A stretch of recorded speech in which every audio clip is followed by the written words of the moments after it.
बिस्मिल्लाहिर्रहमानिर्रहीम। अस्सलामु अलैकुम वरहमतुल्लाहि वबरकातुहू। फजर की नमाज के 5 बड़े फ़ायदे आपको बताते हैं। इसके 5 बड़े फ़ायदे कौन से हैं? फजर की नमाज का पहला फ़ायदा ये है कि नबी करीम सल्लल्लाहु अलैहि वसल्लम ने इरशाद फरमाया, जिस आदमी ने फजर की नमाज पढ़ ली वो अल्लाह पाक की ज़िम्मेदारी में आ गया।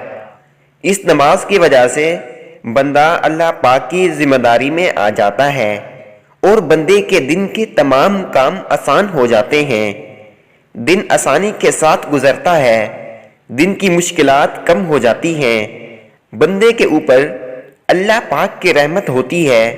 फजर की नमाज का दूसरा बड़ा फ़ायदा ये है कि नबी करीम सल्लल्लाहु अलैहि वसल्लम ने इरशाद फरमाया, जिस आदमी ने इशा की नमाज बाजमात पढ़ ली तो बंदा ऐसे है जैसे उसने आधी रात नमाज पढ़ी।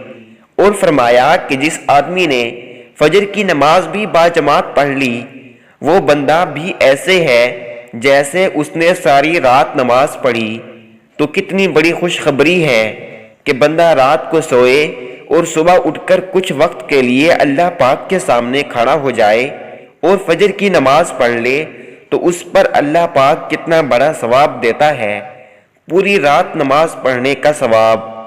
फजर की नमाज का तीसरा बड़ा फ़ायदा ये है कि नबी करीम सल्लल्लाहु अलैहि वसल्लम ने इरशाद फरमाया, फजर की 2 सुन्नत रखते दुनिया और दुनिया में जो कुछ भी है इस तमाम से बेहतर हैं। हम इस दुनिया के लिए ही नमाज को छोड़ देते हैं, लेकिन अल्लाह पाक के नबी करीम सल्लल्लाहु अलैहि वसल्लम क्या फरमा रहे हैं कि फजर की 2 रकतें दुनिया और दुनिया की तमाम चीज़ों से बेहतर हैं। तो दुनिया की क्या हैसियत है, इस दुनिया की वजह से हमें नमाज नहीं छोड़नी चाहिए।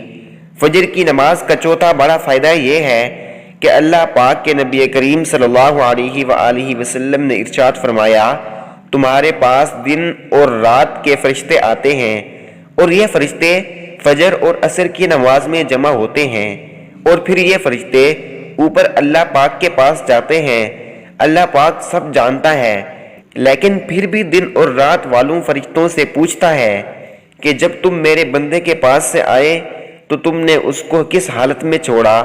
फरिश्ते कहते हैं, ए अल्लाह, तेरा बंदा नमाज पढ़ रहा था, फजर की नमाज उसने पढ़ी। कितने खुशकिस्मत हैं वो लोग जो फजर की नमाज बड़ी पाबंदी के साथ पढ़ते हैं। ऐसे लोगों के बारे में अल्लाह पाक को बताते हैं कि ए अल्लाह, हम तेरे बंदे के पास ऐसी हालत में आए कि वो नमाज पढ़ रहा था, तेरे सामने झुका हुआ था। फजर की नमाज का 5वां बड़ा फ़ायदा ये है कि अल्लाह के नबी सल्लल्लाहु अलैहि वसल्लम ने दुआ फरमाई कि ए अल्लाह, मेरी उम्मत के लिए सुबह के वक्त में बरकत दे। जिन लोगों के लिए अल्लाह के नबी सल्लल्लाहु अलैहि वसल्लम बरकत की दुआ फरमाए वो लोग कितने ही खुशकिस्मत हैं। अगर कोई मर्द या औरत फजर की नमाज पढ़ने के बाद अपने काम शुरू करता है तो अल्लाह पाक उनको बरकतें अता करता है। इसलिए अल्लाह के प्यारे नबी करीम सल्लल्लाहु अलैहि वसल्लम ने बरकत की दुआ फरमाई।